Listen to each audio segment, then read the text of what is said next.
that we're very familiar with. But this particular piece was found in a German workshop. It had no cartouches bearing her name, and it was found in the early 1920s by German excavators. But it looks nothing like this version of Nefertiti, which was found on the walls of Tel Armana, which was actually the city of Akhenaten. But yet this one has been claimed to be Nefertiti, meaning the beautiful one has come, and is supposed to be the most beautiful woman who ever lived. When in actuality, if we look at Nefertiti, this was the portrait of Nefertiti.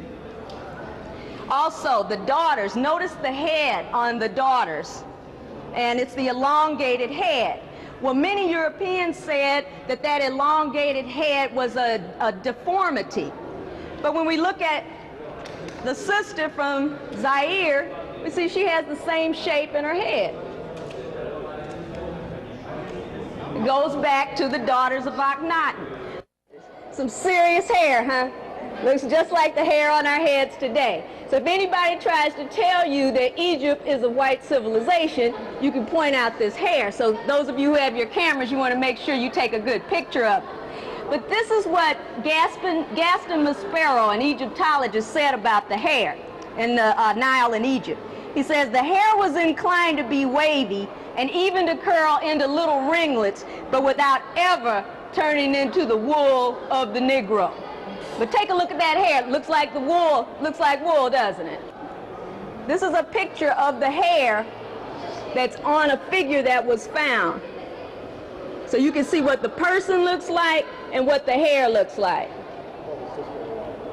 I don't know any European that could claim that hair. And so you know you have to have a serious comb to get through something like that. But you know what, brothers, by the way, some hair curlers even were found in Luxor, where we're going tomorrow, dating back over 3,000 years ago. So when you see those sisters with that head full of hair curlers, she's actually practicing an ancient African fashion tradition. Okay? So come on up and get a good look at the hair. Okay, the word for earring is shaku. And so this is a style of earring that Tutankhamun and other Nubians wore. They came from Queen T, who popularized this style of earring. Now what's happening now is Liz Taylor's copying the same style of earring and making them part of her Egyptian style collection. But not just the earrings. Take a look in here, because there's a bracelet that's called a minifret. And when Amos was crowned king, his mother, Ahotep, wore this bracelet. And so while he was the one who was trying to drive the Hyksos out of our land and preserve our culture, Liz Taylor's now trying to rip it off. And here's that bracelet, making millions of dollars off of it. Never get it right. Never get it right. Taking everything we have. Now you can see the grandeur of African people, brothers and sisters, like looking at this grand master right here, Amenhotep III. Amenhotep III was known in the 18th dynasty as the grand master builder during his time. And when we get into Upper Egypt, you're going to see the temple that he also built on too. You're going to see the lotus columns that he also built in Luxor. But as you look in the courtyard of Luxor, you'll see some toothpick columns that the Romans built. And when you look at these toothpick columns and you see the columns that Amenhotep III built, you'll see who truly was the grand master builder during his time was Amenhotep III.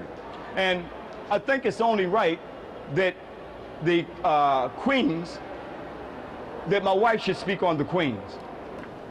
This is the beautiful Nubian queen known as Queen T. She was the wife of Amenhotep III, like my husband just mentioned. And the woman, the sister, was such a beautiful queen that he took her by his side, put her into roles in the government. So the sister participated in the government in Kemet. And when the brother's health started failing, foreign diplomats corresponded with the queen. And then the queen even became the first Secretary of State in Kemet for her son, Amenhotep IV, or known as Akhenaten, when he chose not to take care of governmental duties. Now, the brother loved the queen so much that he built a lake for her, an ornamental lake, 1 mile long and a fifth of a mile wide, known as Lake of Tea, and built a temple for her in Nubia, showing the connection between her homeland, Nubia, and Kemet. So this is the beautiful queen known as Queen T. And if you notice on the top of her headpiece, she's got the double uraeus up there, and that means that she ruled Upper and Lower Egypt. Now this brother saw the sister equal to him. That's why they're on the same level here. So here we have Amenhotep III and Queen T. We're talking about over 3,000 years ago. Here she is right here. That's right. That we have Queen T's with us today. So much to see in this museum. And I have to give recognition to all of you, and I got to say, hey, you hung in there today. Yes. All right. We enjoyed you. You've just seen a small portion of some of the artifacts we'll show you in the Cairo Museum. There's so much to be seen that you'll definitely want to return before leaving Egypt.